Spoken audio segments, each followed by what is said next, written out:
This is a 3-minute reading for all you recovering people pleasers out there. Do any of you notice that you have a hard time saying no, even when you really, really want to do something because you're afraid of upsetting that person?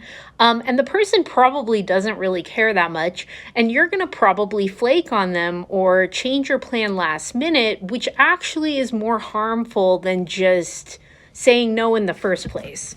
So let's take a card and see what a good energy is for fellow recovering people pleasers to work with.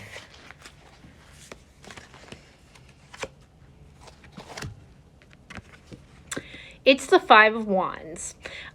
So interestingly enough, one of my favorite cards comes up, the Five of Wands. And what we think about this is conflict, but conflict sometimes over small things. So this is an interesting energy to be getting for this specific topic, because what it feels like to me is that it's important to lean into conflict sometimes. Like, we grow through conflict, we grow through learning our boundaries, and we grow through seeing other people's boundaries. And when you see that someone isn't respecting your boundaries, or they're projecting onto you, or they're putting something onto you that doesn't belong to you, it's important to negotiate that within yourself about where you need to put a boundary with that person.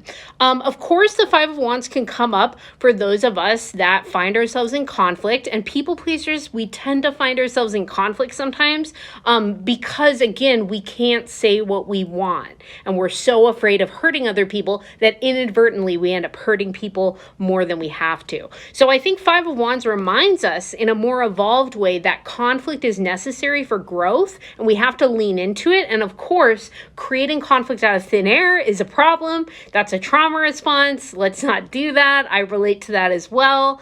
And that's sort of the shadow of the Five of Wands, is creating conflict when there is none. But the evolved Five of Wands is leaning into that conflict as a tool for getting closer to others, understanding ourselves better, taking care of each other, and for community care and accountability.